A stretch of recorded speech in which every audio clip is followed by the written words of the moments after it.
Hello students, welcome back.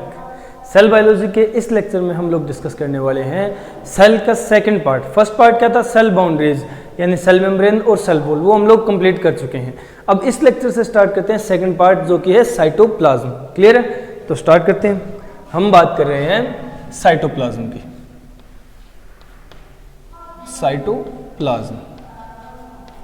Cytoplasm के हम लोगों ने स्टार्टिंग में ही जब डिफरेंशिएशन देख रहे थे दो पार्ट किए थे। ठीक है, दो पार्ट किए थे। वो कौन कौन से थे? तो पहला पार्ट था जिसे हम लोगों ने कहा साइटोसोल या फिर हेलोप्लाज्म।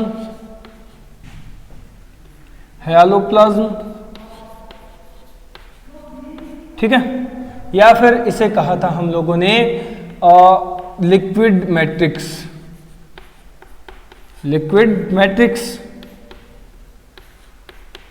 क्लियर है? समझ गए? नेक्स्ट सेकंड पार्ट था ट्रोफोप्लाज्म।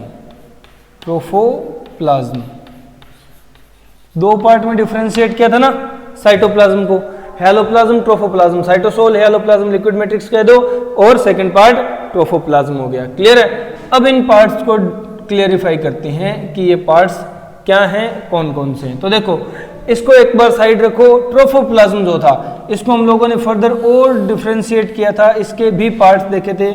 इसके दो पार्ट कौन कौन से थे? एक तो था सेल ऑर्गेनेली। ठीक है, सेल ऑर्गेनेली। क्लियर है? और सेकंड इसमें पार्ट हम लोगों ने काउंट किया था ड्यूटोप्लाज्म, यानी नॉन लिविंग सेल इंक्लूजन्स, जिनको हम लोगों ने ड्यूटोप्लाज्म भी बोला। ड्यूटोप्लाज्म। क्लियर है? समझ गए? ड्यूटोप्लाज्म या non living cell inclusions. Clear है? अब इन पार्ट्स को क्लियर करना है हमें। हम बात करते हैं साइटोसोल या हेलोप्लाज्म की। तो देखो, जो मैंने नाम दिया उसी तरह ये लिक्विड मैट्रिक्स है सेल की। ठीक है, liquid matrix of cell.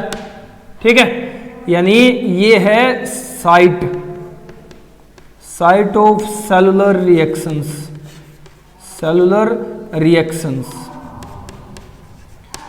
Reactions यहां परफॉर्म होती है। ये है साइट सेलुलर रिएक्शंस की। क्लियर है ना? समझ रहे हो? नेक्स्ट पॉइंट, अगर साइटोसोल को हम लोग बताना चाहें तो साइटोसोल जो पोर्शन है साइटोप्लाज्म का, साइटोसोल जो पोर्शन है वो सिर्फ लिक्विड और लिक्विड मैट्रिक्स कंक्लूड करता है। सिर्फ लिक्विड मैट्रिक्स प्रेजेंट है, यानी लिक्विड मटेरियल साइटोप्लाज्म का जो होगा उसको इकट्ठा करके हम साइटोसोल कह देंगे। तो देखो, अगर पॉइंट बनाए तो हम कहेंगे कि cytosol present in form of solution और इन जेल फॉर्म। सॉल्यूशन या जेल की फॉर्म में प्रेजेंट होता है। ठीक है, सॉल्यूशन या जेल की फॉर्म में प्रेजेंट होता है। ये है साइटोसोल। समझ रहे हो? अब बात आती है सेल ऑर्गेनेली, एक एक करके हम लोग डिस्कस करेंगे ही। पहले बात कर लेते हैं नॉन लिविंग सेल इंक्लूजन ड्यूटोप्लाज्म की। इसमें हम लोगों ने क्या क्या काउंट किया था? इसमें स्टोर्ड फूड काउंट किया था, पहले भी डिस्कस कर चुके हैं ना। स्टोर्ड फूड मटेरियल, ठीक है, सिक्रीटरी मटेरियल आ गया, और एक्सक्रीटरी मटेरियल आ गया। इसी तरह कुछ और भी कंपोनेंट्स होते हैं ड्यूटोप्लाज्म के, जैसे समझने की कोशिश करना। हम लोग इसमें काउंट करेंगे, अगर मैं कहूं तो crystals of calcium carbonate CaCO3। In crystals को एक स्पेशल नाम भी दिया जाता है। वो क्या है? वो नाम है, वो टर्म है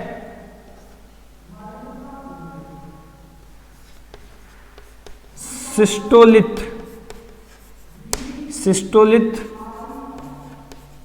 मोमोर्डिका, सिस्टोलिथ मोमोर्डिका, ये है क्रिस्टल्स ऑफ कैल्शियम कार्बोनेट, कुछ प्लांट्स के पास होते हैं, ठीक है, कुछ एनिमल सेल्स के पास होते हैं। तो देखो कैल्शियम कार्बोनेट के क्रिस्टल सिस्टोलिथ मोमोर्डिका ये प्रेजेंट है, ठीक है।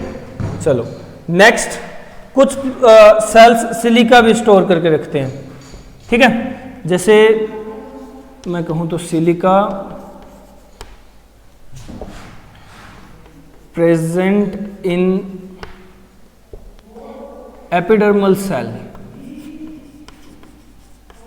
एपिडर्मल सेल्स ऑफ ग्रास, घास जो है ना, घास ग्रास, उसके एपिडर्मल सेल्स में सिलिका के क्रिस्टल्स या कंपाउंड्स भी पाए जाते हैं, समझ गए। ये नॉन लिविंग सेल इंट्रोजन्स में काउंट किए जाते हैं। ये अपना साइटोसोल है। साइटोसोल को हम लोगों ने क्या कहा, लिक्विड मैट्रिक्स है। लिक्विड मैट्रिक्स मतलब लिक्विड नेचर का है, ठीक है। इसमें क्या होता है, जो सारी सेलुलर रिएक्शंस होती है ना, उसका मेन एरिना ये है, मेन एरिना है सेलुलर रिएक्शंस का। वैसे तो साइटोप्लाज्म को कहेंगे हम एरिना, बट साइट तो यही है ना, रिएक्शन तो इसी के अंदर होंगे, बाकी इन पार्ट्स का तो रिएक्शन से कोई लेना देना नहीं है, ठीक है। सेल ऑर्गेनेलिज का है वो अलग बात है, और ये सेल या जेल या सॉल्यूशन फॉर्म में प्रेजेंट होगा, ठीक है। और मैं क्या कह सकता हूं, और अगर पॉइंट बनाए तो मैं लिखूंगा provide raw material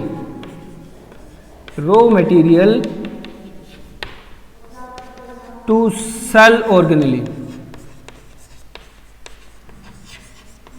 cell organelles को रॉ मटेरियल प्रोवाइड करने का काम भी साइटोसोल करता है, हैलोप्लाज्म करता है, लिक्विड मैट्रिक्स करती है, ठीक है। जल्दी से वीडियो को पॉज करो और पॉइंट निपटाओ, फिर हम नेक्स्ट पॉइंट डिस्कस करते हैं, ठीक है।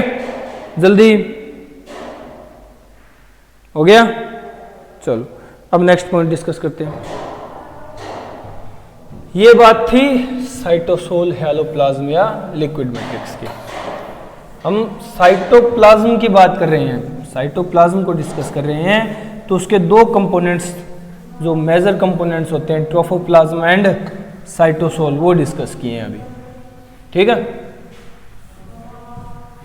समझ गए। चलो अब साइटोप्लाज्म के बारे में एक दो पॉइंट और देखते हैं, फिर सेल ऑर्गेनेली डिस्कस करनी है, फिर सेल ऑर्गेनेली डिस्कस करनी है। तो देखो बात हो रही है साइटोप्लाज्म की, और कैरेक्टरिस्टिक क्या हो सकती हैं साइटोप्लाज्म की, ध्यान देना, देखते रहो क्या कैरेक्टरिस्टिक हो सकती हैं। देखो जो साइटोप्लाज्म है, ये टर्म किसने दी थी, term given by, cytoplasm term किसने दी थी, टर्म दी थी स्ट्रैसबर्गर,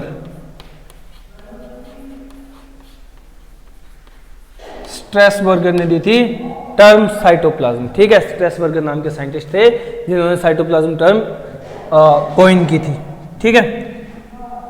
ये क्या है, ये main arena of cellular reactions, main arena of cellular reactions, cellular reactions का मेन एरिना है, एरिना होता है अखाड़ा, यहां ये रिएक्शंस परफॉर्म की जाएंगी। और कैरेक्टरिस्टिक क्या हो सकती है अगर हम पॉइंट बनाएं तो देखो नेक्स्ट कि इसके अंदर एक मूवमेंट प्रेजेंट होती है साइक्लोसिस, या फिर हम लोग इसे कहेंगे साइटोप्लाज्मिक स्ट्रीमिंग, साइटोप्लाज्मिक स्ट्रीमिंग ये प्रेजेंट होती है। अब ये क्या होती है वो हम लोग डिस्कस करेंगे, पहले साइटोप्लाज्म को देख लेते हैं कहाँ होता है। तो देखो ये तो है सेल, ये क्या है सेल, और ये सेल की आउटर कवरिंग मैं कहूँगा सेल मेम्ब्रेन है, ठीक है, ये सेल मेम्ब्रेन है। और ये अंदर प्रेजेंट है क्या, ये अंदर प्रेजेंट है सेल का न्यूक्लियस, ठीक है, ये अंदर प्रेजेंट है क्या सेल का न्यूक्लियस।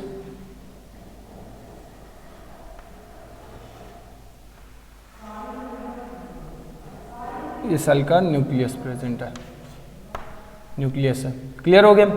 ये जो न्यूक्लियर मेम्ब्रेन और सेल मेम्ब्रेन के बीच में जो लिक्विड मटेरियल प्रेजेंट होगा ना, जिसमें सेल ऑर्गेनेली होंगी अलग अलग टाइप की, ठीक है, नॉन लिविंग सेल इंक्लूजन्स होंगे, इन सब को इकट्ठा करके कंबाइन करके हम लोग कह देते हैं कि ये साइटोप्लाज्म है। ये है साइटोप्लाज्म, ये है साइटोप्लाज्म। देखो ये साइटोप्लाज्म है।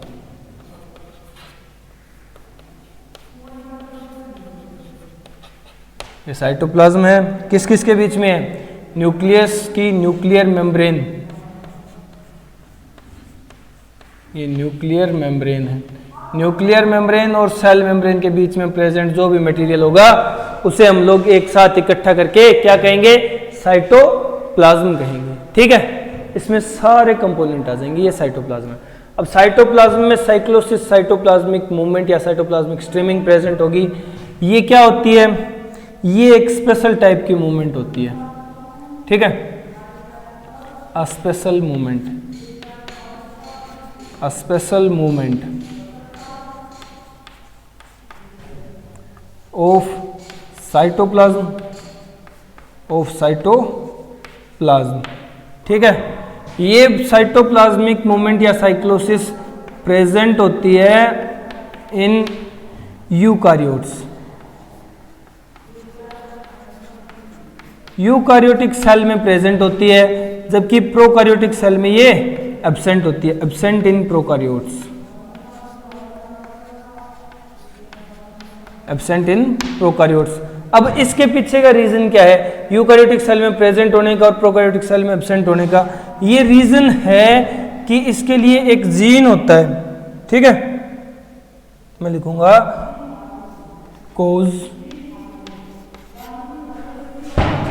caused by the presence of a special gene। ये साइक्लोसिस किस वजह से होती है? कौन कोज करता है? एक स्पेशल जीन कोज करता है। ठीक है, present only in eukaryotic, only in eukaryotic cell, सिर्फ यूकारियोटिक सेल में प्रेजेंट होता है ये स्पेशल जीन, इसलिए ये यूकारियोटिक सेल या यूकारियोट्स में देखने को मिलती है, प्रोकारियोट्स में देखने को नहीं मिलती। क्लियर हो गया ना? समझ गए? अब देखो टाइप्स, साइक्लोसिस के टाइप्स। अगर टाइप देखने तो साइक्लोसिस के टाइप हम लोग यहां देखेंगे। देखो ये कोई भी सेल है, ठीक है, और ये दूसरा सेल है। अब इनके अंदर साइटोप्लाज्म की मूवमेंट कैसे होगी? देखो ये कोई एक सेल ऑर्गेनेली है, ठीक है, ये कोई एक सेल ऑर्गेनेली है, ठीक है, और यहां भी इस तरह से कई सेल ऑर्गेनेली हैं, यहां भी इस तरह से कई सेल ऑर्गेनेली हैं। ठीक है, अब देखो क्या होता है, इसमें तो साइटोप्लाज्म की मूवमेंट एक ही डायरेक्शन में होगी। एक टाइप की मूवमेंट तो होती है साइक्लोसिस जिसमें ये पूरा साइटोप्लाज्म एक ही डायरेक्शन में, सिंगल डायरेक्शन में मूव करे। ठीक है, इसको कहते हैं यूनिडायरेक्शनल, यूनिडायरेक्शनल, पूरा का पूरा साइटोप्लाज्म, ठीक है, एक ही डायरेक्शन लेकर के मूव करे। समझ गए? और इसमें क्या होता है? इसमें अलग अलग डायरेक्शन होती है, जैसे इसकी अलग डायरेक्शन होगी, इस सेल ऑर्गेनेली के बाहर अलग डायरेक्शन में मूव करेगा, इस सेल ऑर्गेनेली के बाहर अलग डायरेक्शन में मूव करेगा, ठीक है, और इस सेल ऑर्गेनेली के बाहर अलग डायरेक्शन में मूव करेगा, इस तरह से। तो ये क्या हो गया? ये हो गया मल्टी डायरेक्शनल, ये हो गया मल्टी डायरेक्शनल। ठीक है, ये यूनिडायरेक्शनल, ये मल्टी डायरेक्शनल। डायरेक्शनल की स्पेलिंग ये सही है, ये बस मैंने ऐसे ही लिख दिया। ठीक है, समझ गए? मल्टी डायरेक्शनल और यूनिडायरेक्शनल दो टाइप की साइक्लोसिस होती है। साइक्लोसिस, साइटोप्लाज्मिक स्ट्रीमिंग दो टाइप की देखने को मिलती है। ठीक है, कुछ सेल्स में यूनिडायरेक्शनल साइक्लोसिस होगी, कुछ सेल्स में मल्टी डायरेक्शनल साइक्लोसिस होगी। साइटोप्लाज्मिक मूवमेंट होती है जो सिर्फ यूकारियोटिक टाइप के सेल्स में प्रेजेंट होती है, प्रोकारियोटिक सेल्स में ये एब्सेंट होती है। ठीक है, ये समझ आए पॉइंट? जल्दी से वीडियो को पॉज करो और पॉइंट नोट डाउन कर लो जल्दी, फिर हम लोग नेक्स्ट पॉइंट डिस्कस करते हैं। हो गया? चलो अब नेक्स्ट पॉइंट डिस्कस करते हैं। अब हमें बात करनी है किसकी? अब हमें बात करनी है साइटोप्लाज्म के सेकंड पार्ट। ठीक है, साइटोसोल कंप्लीट हो गया, साइटोप्लाज्म के पॉइंट कंप्लीट हो गए, ट्रोफोप्लाज्म में एक पॉइंट बचा है। ट्रोफोप्लाज्म का ड्यूटोप्लाज्म कंप्लीट हो गया, सेल ऑर्गेनेली बची हुई है, सेल ऑर्गेनेली निपटानी है हमें, तो हम सेल ऑर्गेनेली से स्टार्ट करते हैं।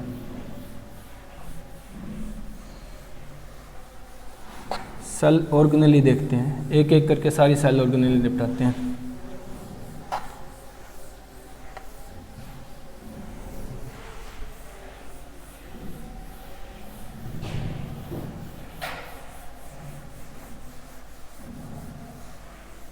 अब बात करेंगे सेल ऑर्गेनेली की। मैं चौक ले लेता हूं तब तक।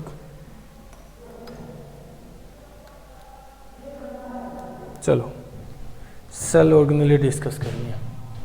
देखो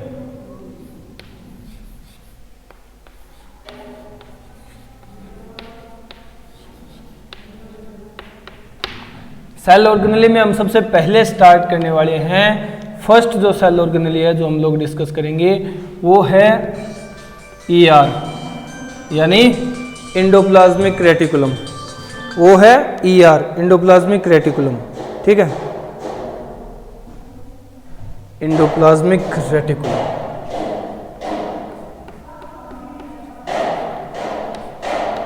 एंडोप्लाज्मिक रेटिकुलम थोड़ा सा अजीब सा नाम है, समझने की कोशिश करना। Endoplasmic reticulum. अब देखो ये सेल ऑर्गेनेली, ये स्ट्रक्चर क्या होता है, किसने डिस्कवर किया, किसने नाम दिया, क्या काम करता है, वो सब कुछ हम लोग डिस्कस करेंगे point two point.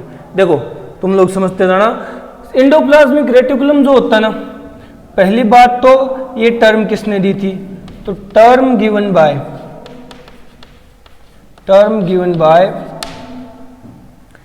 Porter. Harry Potter नहीं है, पोर्टर है। ठीक है, टर्म तो दी थी पोर्टर ने। अब डिस्कवर किसने किया, डिस्कवर्ड बाय डिस्कवर करने में दो साइंटिस्ट थे, Thomson and porter. Thomson and porter दोनों ने मिलकर के डिस्कवर किया था एंडोप्लाज्मिक रेटिकुलम। ठीक है, एंडोप्लाज्मिक रेटिकुलम। अब अगर और पॉइंट्स देखें ना एंडोप्लाज्मिक रेटिकुलम, ये तो बात होगी टर्म किसने दी थी और डिस्कवर किसने किया था। ठीक है, अब एंडोप्लाज्मिक रेटिकुलम क्या होता है, तो देखो ये सेल ऑर्गेनेली है, मेम्ब्रेनस सेल ऑर्गेनेली है। ठीक है, मेम्ब्रेनस सेल ऑर्गेनेली है।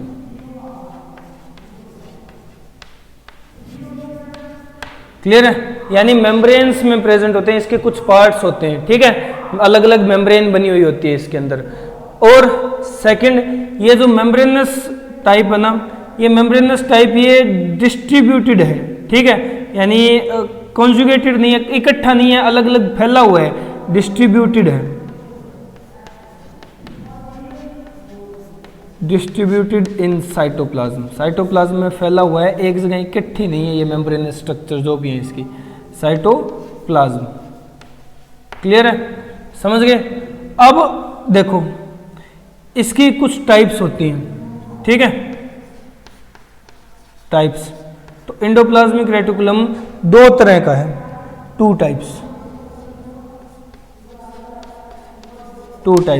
कौन कौन सी, एक को तो हम बोलते हैं RER, एक को बोलते हैं SER। ठीक है, RER का मतलब और रफ एंडोप्लाज्मिक रेटिकुलम। ठीक है, और SER का मतलब smooth endoplasmic reticulum. Rough endoplasmic reticulum और स्मूथ एंडोप्लाज्मिक रेटिकुलम दो तरह का होता है। अब डायग्राम से समझ लो किस तरह होता है। तो देखो ये है सेल। ठीक है, ये क्या है, ये है कोई भी सेल। अब सेल के अंदर देखो ये प्रेजेंट है न्यूक्लियस,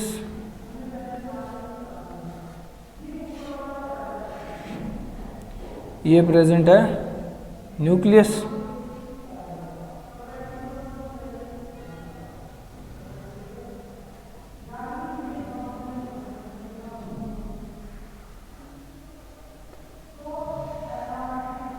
ये प्रेजेंट है न्यूक्लियस, ठीक है। अब देखो न्यूक्लियस और सेल मेम्ब्रेन के बीच में इस तरह से स्ट्रक्चर होते हैं, मेम्ब्रेनस ट्यूब्यूलर स्ट्रक्चर है, इस तरह से ट्यूब्यूलर स्ट्रक्चर है, ठीक है।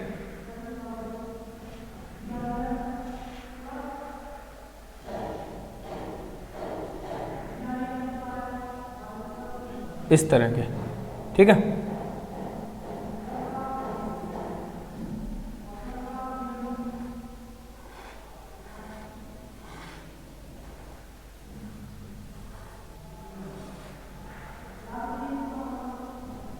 इस तरह का स्ट्रक्चर,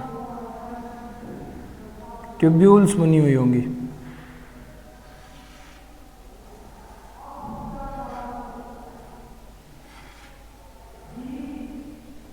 समझ रहे हो, ये एंडोप्लाज्मिक रेटिकुलम है।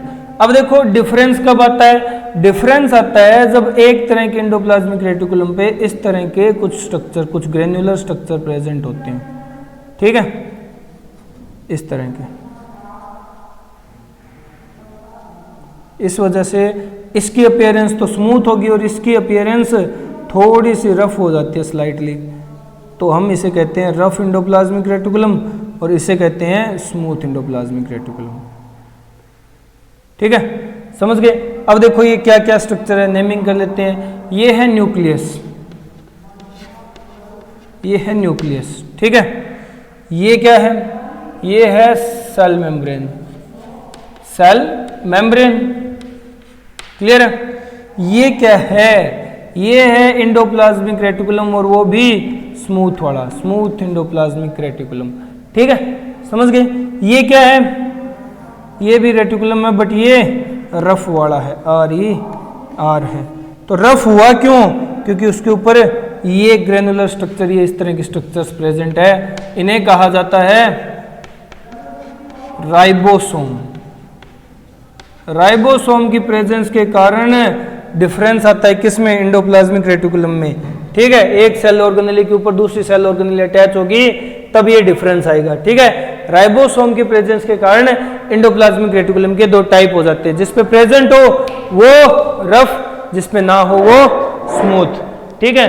तो स्मूथ और रफ एंडोप्लाज्मिक रेटिकुलम इस तरह से डिसाइड किए जाते हैं। समझ गए। जल्दी से लपेट लो, फिर हम नेक्स्ट पॉइंट डिस्कस करते हैं। वीडियो को पॉज करो और पॉइंट नोट डाउन कर लो, ठीक है, जल्दी। हो गया, चलो अब नेक्स्ट पॉइंट डिस्कस करते हैं। ये बात थी एंडोप्लाज्मिक रेटिकुलम की, ठीक है। मेम्ब्रेनस सेल ऑर्गेनेली है, यानी पूरी की पूरी मेम्ब्रेनस सिस्टम है, मेम्ब्रेन बनी हुई है, देखो देख सकते हो तुम लोग इस तरह डायग्राम के अंदर।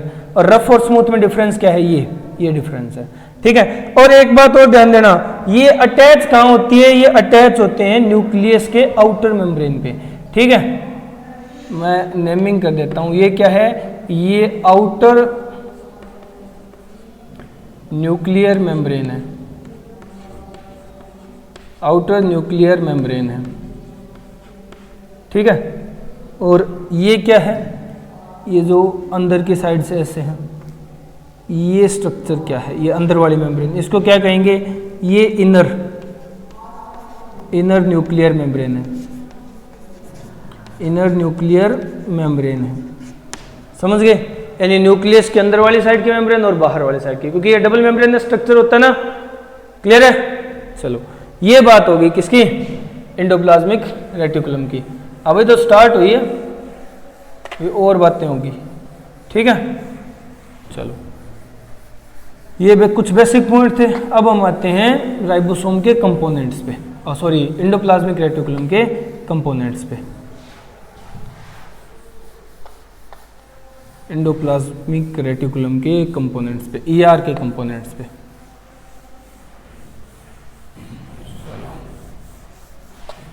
ईआर में कौन कौन से कंपोनेंट होते हैं? एंडोप्लाज्मिक रेटिकुलम किन किन कंपोनेंट से मिलकर के बना हुआ स्ट्रक्चर है? तो देखो हम बात करें किसकी? कंपोनेंट्स की। देखो एंडोप्लाज्मिक रेटिकुलम मेनली 3 तरह के कंपोनेंट रखता है, ठीक है। मेनली 3 तरह के कंपोनेंट होते हैं एंडोप्लाज्मिक रेटिकुलम में। कौन कौन से? देखो पहला होता है सिस्टर्नी, ठीक है। सेकंड ट्यूब्यूल्स, और थर्ड होता है वेसाइकल्स। सिस्टर्नी, ट्यूब्यूल और वेसाइकल 3 कंपोनेंट से मिलकर के बना हुआ है क्या? एंडोप्लाज्मिक रेटिकुलम, ठीक है। अब देखो सिस्टर्नी, ट्यूब्यूल और वेसाइकल क्या क्या होते हैं। सिस्टर्नी, ट्यूब्यूल और वेसाइकल डिस्कस करने हैं, तो देखो समझते जाओ। सिस्टर्नी जो स्ट्रक्चर है ना, ये कैसा है? ये अनब्रांच्ड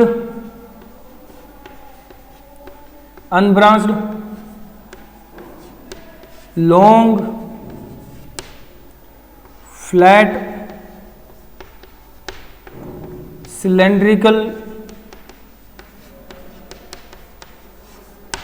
सिलेंड्रिकल स्ट्रक्चर है, ठीक है। स्ट्रक्चर है, ये अरेंज रहता है, arranged in stack like manner,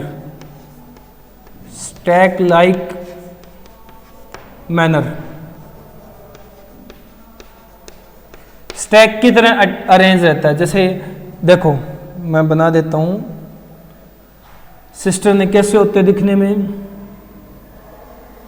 long flat cylindrical structure होते हैं जो इस तरह स्टैक लाइक अरेंजमेंट शो करते हैं, ठीक है। इस तरह स्टैक लाइक अरेंजमेंट शो करते हैं।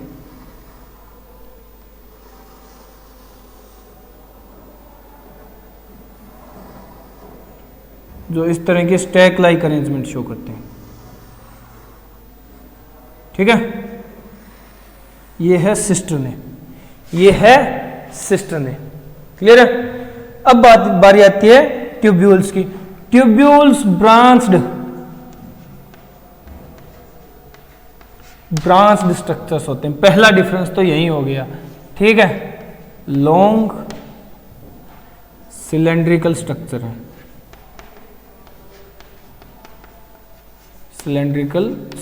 है,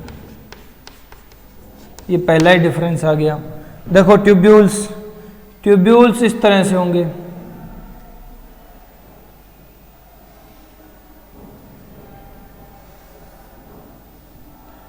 जैसे ये है।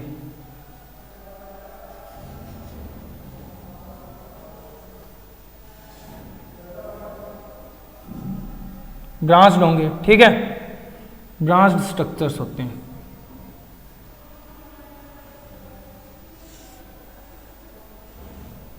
इस तरह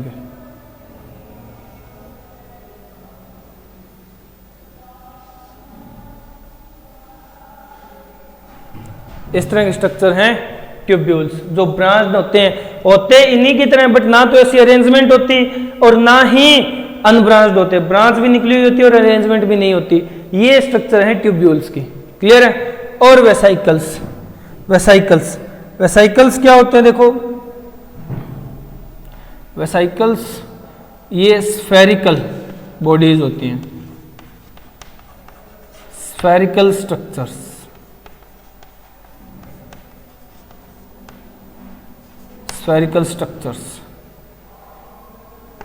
इन्हें यूज किया जाता है प्रोडक्ट को स्टोर करने के लिए, यानी स्टोरिंग बॉडीज हैं। ये स्टोरिंग बॉडीज हैं। स्फेरिकल स्ट्रक्चर है जो स्टोरिंग बॉडीज की तरह एक्ट करते हैं। ये इस तरह से, ये वेसाइकल होते हैं, ठीक है। ये वेसाइकल है।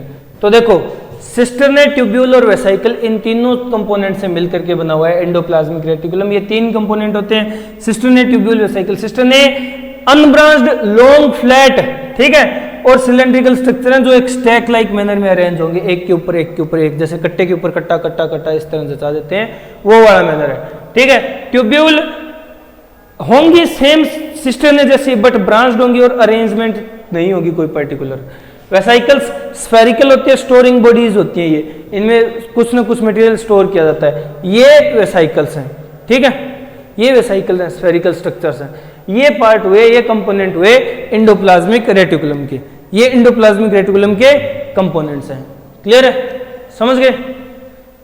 तो वीडियो को पॉज करो और पॉइंट नोट डाउन कर लो। ओके, तो आज इस लेक्चर में तो इतना ही। एंडोप्लाज्मिक रेटिकुलम के बाकी बचे हुए पॉइंट हम लोग डिस्कस करेंगे नेक्स्ट लेक्चर में। Okay, good bye.